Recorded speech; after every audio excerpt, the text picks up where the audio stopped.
लाल बहादुर शास्त्री का संपूर्ण जीवन परिचय। लाल बहादुर शास्त्री भारतीय स्वतंत्रता संग्राम के एक महानायक, ईमानदार नेता और स्वतंत्र भारत के दूसरे प्रधानमंत्री के रूप में जाने जाते हैं। उनका जीवन संघर्ष, साहस, सादगी और दृढ़ संकल्प का प्रतीक है। जन्म और परिवार। लाल बहादुर शास्त्री का जन्म 2 अक्टूबर 1904 को उत्तर प्रदेश के मुगल सराय नामक स्थान पर हुआ था। उनके पिता का नाम शारदा प्रसाद श्रीवास्तव था, जो पेशे से एक शिक्षक थे। उनकी माता राम दुलारी देवी एक साधारण गृहिणी थी। उनका जन्म एक सामान्य कायस्थ परिवार में हुआ था। लाल बहादुर शास्त्री का बचपन साधारण लेकिन कठिनाइयों से भरा हुआ था। उनके जन्म के 2 साल बाद ही उनके पिता का देहांत हो गया, जिससे उनके परिवार को गंभीर आर्थिक स्थिति समस्याओं का सामना करना पड़ा। शास्त्री जी की माता ने अत्यंत कठिन परिस्थितियों में उन्हें पाला। उनके परिवार की स्थिति बहुत खराब थी, लेकिन उन्होंने कभी हार नहीं मानी। उन्होंने वाराणसी के हरिश्चंद्र हाई स्कूल में अपनी प्रारंभिक शिक्षा प्राप्त की। शिक्षा और स्वतंत्रता संग्राम में प्रवेश। काशी विद्यापीठ में अध्ययन।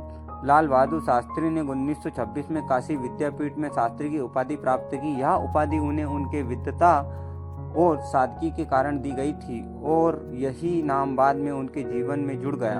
उन्होंने इस दौरान महात्मा गांधी और लोकमान्य तिलक के विचारों से प्रभावित होकर स्वतंत्रता संग्राम में प्रवेश करने का निर्णय लिया। स्वतंत्रता संग्राम में प्रारंभिक भागीदारी। लाल बहादुर शास्त्री महात्मा गांधी के सिद्धांतों से अत्यधिक प्रभावित थे। 1920 के दशक में उन्होंने महात्मा गांधी के नेतृत्व में असहयोग आंदोलन में भाग लिया। उन्होंने गांधी जी के सत्य और अहिंसा के मार्ग पर चलते हुए अपने जीवन में को स्वतंत्रता संग्राम के लिए समर्पित कर दिया। इस समय वे भारतीय राष्ट्रीय कांग्रेस में शामिल हुए और अपने संघर्ष को तेज किया। उनके चरित्र में सादगी और ईमानदारी की झलक थी, और उन्होंने अपने जीवन में हमेशा इन्हीं सिद्धांतों का पालन किया। गांधी जी के नेतृत्व में उन्होंने सत्याग्रह, असहयोग आंदोलन और नमक सत्याग्रह जैसे आंदोलनों में प्रमुख भूमिका निभाई। स्वतंत्रता संग्राम में योगदान। लाल बहादुर शास्त्री को कई बार जेल जाना पड़ा। 1921 में असहयोग आंदोलन के दौरान उनकी पहली गिरफ्तारी हुई थी। इसके बाद उन्होंने 1930 में नमक सत्याग्रह में भाग लिया, जहां उन्हें पुनः जेल भेजा गया। 1942 में भारत छोड़ो आंदोलन के दौरान उन्होंने भूमिगत रहकर आंदोलन का संचालन किया और लोगों को संगठित किया। इस दौरान भी उन्हें जेल में डाल दिया गया। उनके संघर्ष, त्याग और नेतृत्व ने उन्हें स्वतंत्रता संग्राम के प्रमुख नेताओं में शामिल कर दिया। स्वतंत्रता के बाद का जीवन और राजनीतिक सफर। स्वतंत्रता के बाद की राजनीति। स्वतंत्रता प्राप्ति के बाद लाल बहादुर शास्त्री जी को उत्तर प्रदेश के सांसदीय सचिव के रूप में नियुक्त किया गया। इस पद पर रहते हुए उन्होंने प्रशासनिक कार्यों का गहन अनुभव प्राप्त किया। 1952 में वे केंद्रीय परिवहन मंत्री बने। इस पद पर रहते हुए उन्होंने सार्वजनिक परिवहन के क्षेत्र में कई सुधार किए। उन्होंने महिलाओं के लिए बसों में सीटों को आरक्षित करने की पहल की, जो कि उनकी सामाजिक संवेदनशीलता को दर्शाता है। उनके कार्यकाल के दौरान भारतीय रेल की स्थिति में भी सुधार हुआ। केंद्रीय मंत्री के रूप में योगदान। शास्त्री जी ने 1952 से 1964 तक केंद्रीय मंत्रिमंडल में विभिन्न महत्वपूर्ण विभागों का नेतृत्व किया। उन्होंने रेल, परिवहन और संचार जैसे महत्वपूर्ण मंत्रालयों का कार्यभार संभाला।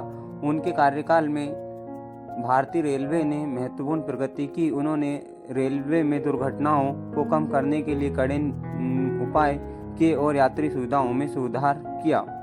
प्रधानमंत्री के रूप में कार्यकाल। प्रधानमंत्री के रूप में नियुक्ति। पंडित जवाहरलाल नेहरू की मृत्यु के बाद 9 जून 1964 को लाल बहादुर शास्त्री जी को भारत का दूसरा प्रधानमंत्री चुना गया।